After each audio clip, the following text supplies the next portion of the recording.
Before you scroll, give me 30 seconds. If in half a minute you don't feel your attention tighten like a lens snapping into focus, leave. Deal. Look around. How many open tabs, unread badges, silent pings, waiting to be heard? You think you chose to be here, but most days your attention is rented out by invisible landlords. Tonight, I'm handing you the eviction notice. Not with hype, but with a quiet blueprint. How distraction really works. Why your brain keeps reaching for the sugar, and how to take back the keys without quitting the world or hating your phone. Stay and by the end you'll know exactly how to break the loop and keep your focus on what actually moves your life. The most seductive lie of our era is constant connection. You wake up and the world fits in your palm: news, messages, likes, videos, alerts. Everything urgent, everything now. But always on doesn't make you present, it makes you fragmented. Tiny doses of novelty train your brain to expect a reward every few seconds. So holding one thought for a few minutes starts to feel wrong. Attention gets sliced so thin, it can't feed anything meaningful. The morning scroll becomes your first dose, a tiny spark that tells your nervous system to chase, and from that moment, you're not steering, you're reacting. You can feel it in the way your hand floats toward your pocket without permission, in the way your eyes flick to the corner of the screen to check for a glow that ISNT there. None of this is accidental. Platforms are engineered to keep you in the room because attention is currency. Infinite scrolls, autoplay, red badges, each tiny design choice is optimized to capture curiosity and delay your exit. Your brain learns to crave variable rewards. Not every refresh pays off. And that uncertainty is precisely what makes it sticky. A faint vibration, a flash, a tiny chime, and your body surges with the thought, this might matter. Most of the time it doesn't, but the promise is enough to pull you away, and every switch leaves attention residue behind. Part of your mind stays where you just were, while the rest pretends to continue. You don't. You lose depth. Repeat this all day, and you end up exhausted without having moved the work that actually changes your life. There's a quieter trick at play. The feeling of progress without progress. You answer a couple of texts, archive 3 emails, save a video for later, clear a badge. Your brain hands out points for activity, not impact. For a moment you feel competent, then realize nothing important moved. It's like neatly arranging a drawer while the house burns. Comfort dressed as productivity. This is why late at night you feel both tired and oddly empty. You were busy, but not effective. Stimulated, but not satisfied. The first key is seeing what's happening. Naming what owns you weakens it. Admit it. Most of what calls your name isn't urgent, and almost nothing that interrupts you deserves your next minute. Your focus is a budget. If you don't allocate it on purpose, someone else will. So begin by noticing the exact moments you slide. Is it the lift of the phone when a task gets hard? The jump to search for just one quick fact? When a sentence stalls? The impulse to check a score, a price, a comment? When discomfort rises? Each of those is a tax on your future self. You can't refuse the tax unless you see the bill. Distraction runs on a triangle: ease of access, emotional appeal, and repeated habit. Ease is the open door one. Thumb flick and you're gone. Appeal is the shying curiosity, fear of missing out, social approval. Habit is the track. Every repetition lays more rails for the next. You break the triangle by adding friction where you slide, cooling the emotional pull, and rewriting the routine.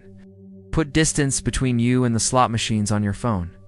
Move addictive apps off the home screen, or hide them in a folder that's boring to open.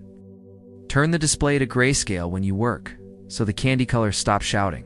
Kill push notifications that aren't about real people needing you for real reasons. If something truly matters, it will find you through a channel that requires intention, not a random ping. Place the phone out of reach when you build a dealie in another room. One extra step can rescue an entire session. Rituals are how you claim the entrance. Don't wait to feel like it. Willpower shrinks in an environment engineered to steal it. Choose a start cue you use every time. The same chair, the same glass of water, same track that always plays first, the same file open to the exact paragraph you'll touch. When this cue happens, you build. You don't debate that. It becomes muscle memory. The more you argue with yourself, the more oxygen you give to friction. Train the system, so the body begins before the mind starts bargaining.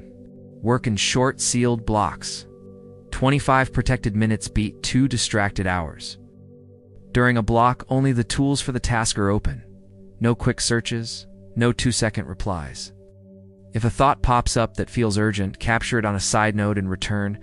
One clean block gives you a chemical win. Prove you can steer. Stack 2 or 3 blocks and you realign the day. Over time, increase gently. Some days you'll extend to 50 minutes. Others, you'll keep it short.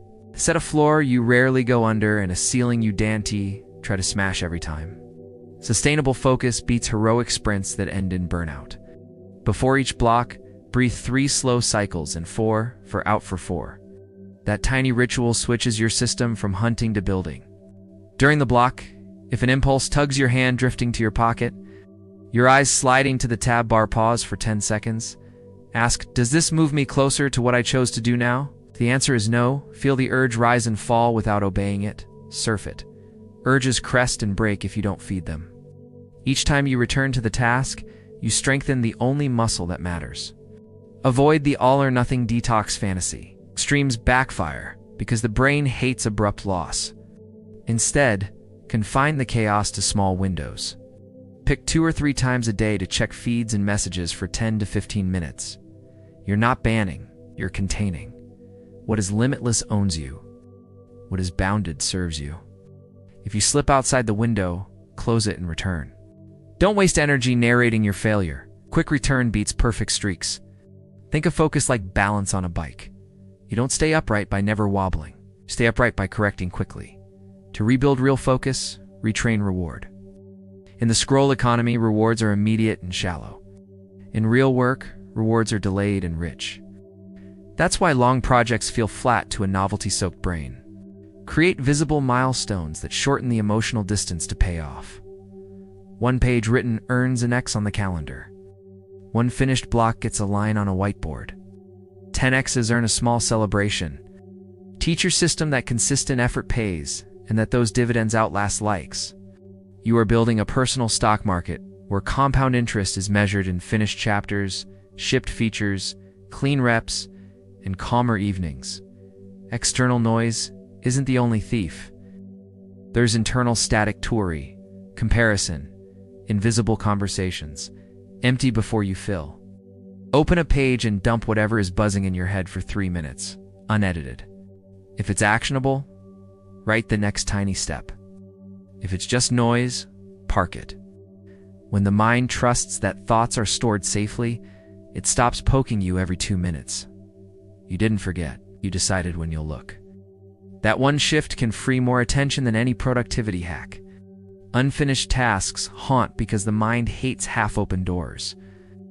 If you constantly open projects and close none, you give your head a hallway of slamming hinges.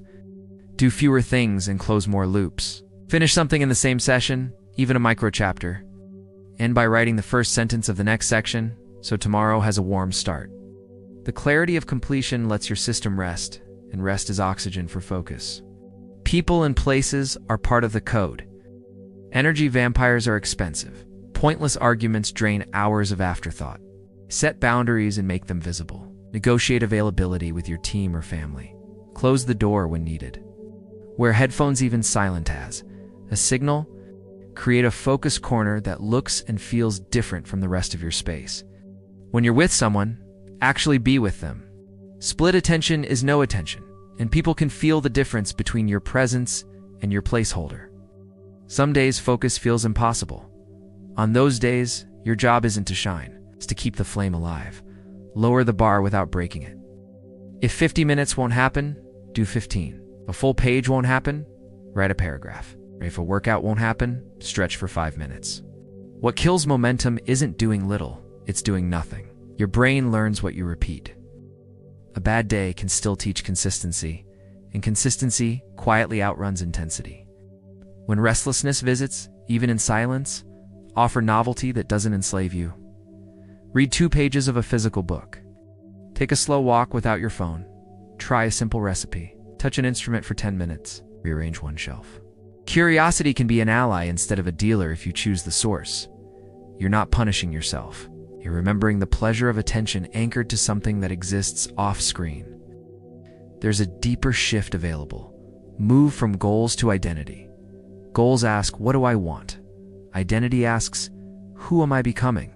Tell yourself each morning, I'm the kind of person who protects my attention. And then prove it with a small act in the first 5 minutes, closing the extra tab, putting the phone out of reach, opening the exact file that matters. Confidence grows from the promises you keep to yourself, not from motivational surges. When you keep the promise often enough, you stop negotiating with distraction because it no longer matches who you are. If attention is a budget, you need a plan, not just hope. For the next 7 days, run a quiet experiment. On day 1, clear the first hour after waking, no feeds, no inbox. Drink water, breathe, and touch your single most important task for 15 minutes. On day 2, add an entrance cue and 1 sealed block. On day 3, remove 1 seductive app from your home screen. On day 4, schedule 2 short windows for messages and treat them like appointments. On day 5, create a tiny scoreboard and mark each completed block. On day 6, take a longer walk without your phone and let your mind wander. Boredom is not failure.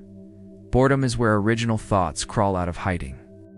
On day 7, review what worked, what slipped, and what you'll keep. Small moves repeated change the terrain.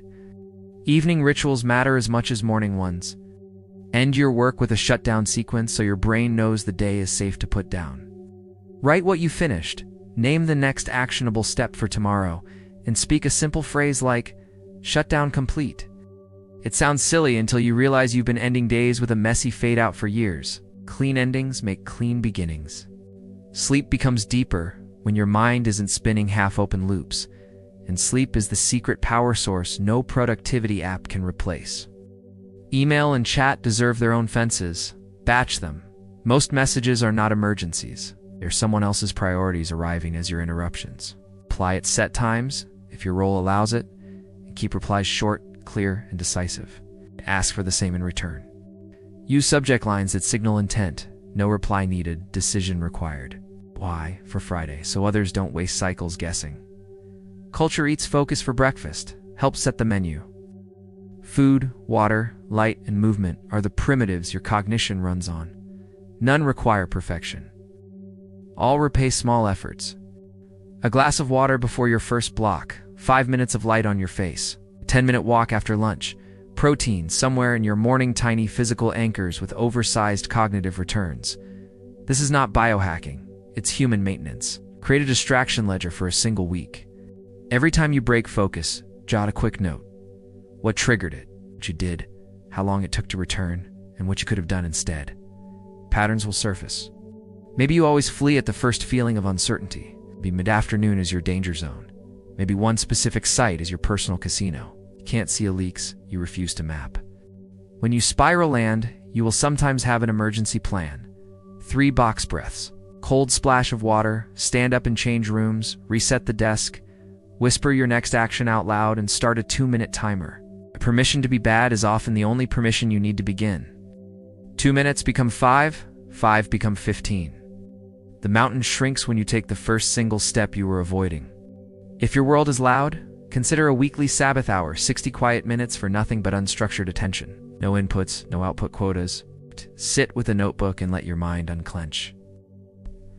Big problems soften when you stop attacking them with a tired blade.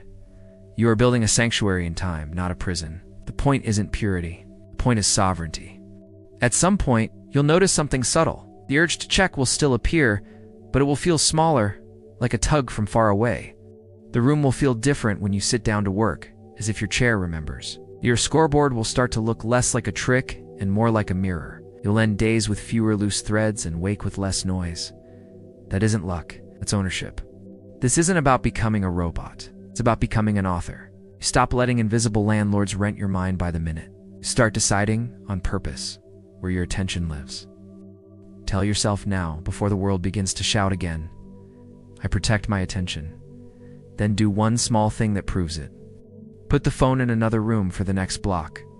Open the file that matters. Breathe, begin, and when the next distraction waves, remember the agreement. Your focus is your budget. You don't spend it by accident. You invest it by choice. The noise will keep calling, but the decision in here belongs to you.